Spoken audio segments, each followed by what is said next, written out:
a video on just faffing around with this bit of pasta, and then there'll be another pasta dish afterwards. So I've made some fresh pasta, and I am curious to see if fresh pasta works in the same way as dried pasta when we're making sauces like Cacio, Pepe, and that type of thing. So, but I want to cook the fresh pasta in just a little bit of water instead of a big pot of water, just to capture the. I don't think that's going to work.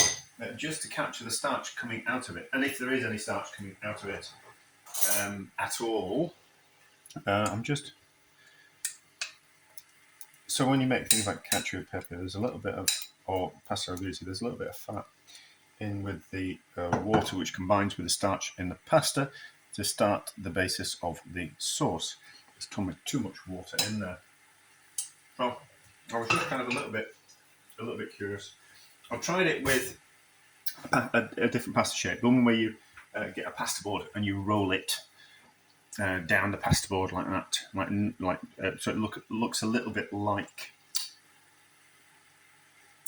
gnocchi. But I just kind of thought we'd do it with not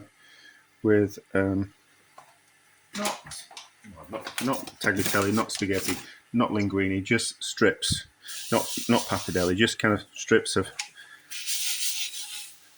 pasta. Maybe the surface area, maybe this flour that's going to be on the pasta will actually form the sauce. I'm not entirely sure, but I'm just going to roll it up and then I'm going to slice it and put it straight into that pan. Hopefully it won't stick together. Hopefully we'll kind of see, won't we? So how do I want it? I'll start at the end. Can we see the end? No. So I'll cut in the middle and then we'll just go down like that. So I have got a pasta roller. I've just rolled this out by hand. Probably need a sharper knife. Those are too thick for an ingredient or spaghetti.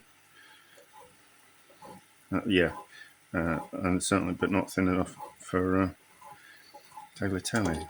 But anyway, so that's all right so far.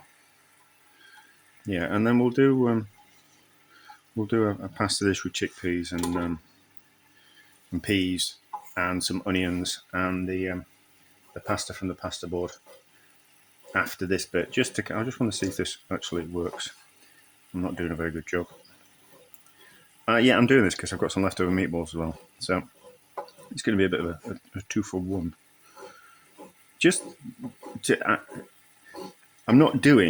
I'm not making this how you're supposed to. So therefore, I don't know how to. I don't know if it will work or not. If you can make the kind of those classic Roman pastas with fresh pasta, or you have to use a packet pasta, a dried packet pasta, which has been pushed through a bronze die.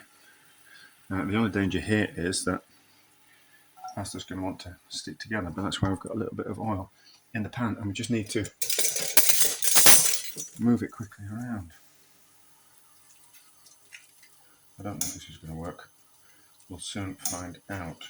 It certainly needs some more water in it. Probably should have blanched it beforehand. But this is why we're here. We need to know these things. Well, I need to know these things. If it makes a difference, that certainly needs some more water. And fresh pasta kind of it cooks in 2 minutes. It kind of does, but it's a little bit more forgiving than dried pasta, in my opinion. I don't know if this is going to work. There's certainly some starch coming out of it.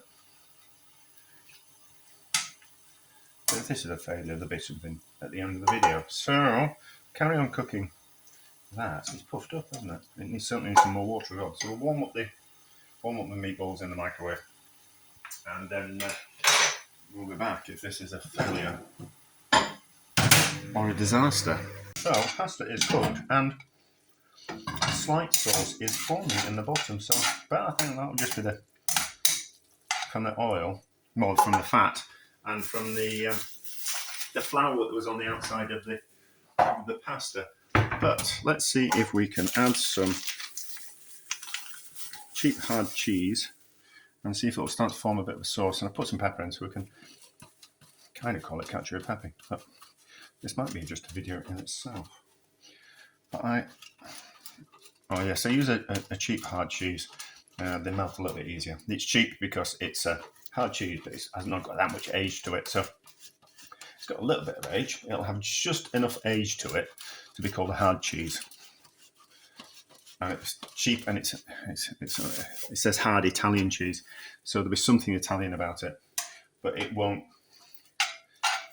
have it won't be made out of the right type of milk. So if it was a certain percentage of buffalo milk, it won't be that percentage of buffalo milk. It will just be made out of normal cow's milk, or if it's supposed to be made out of goat or sheep's cheese milk, it'll be made out of a cow's milk type of thing, or different ratios, or not particularly good, or a cheese that hasn't passed, is not just quite up to standard. Like not all cheeses are going to be graded like really good, are they? So what do you do with those cheeses that aren't just quite as good? Sell them off cheap, don't you? It's still Italian, it's still hard cheese, but it's just not as good as it should be. So that's kind of worked, doesn't it? Pasta now will be overcooked, but kind of goes to show that we can make it with fresh pasta. There we go. How does it taste? How does it taste? Which is the only really important thing.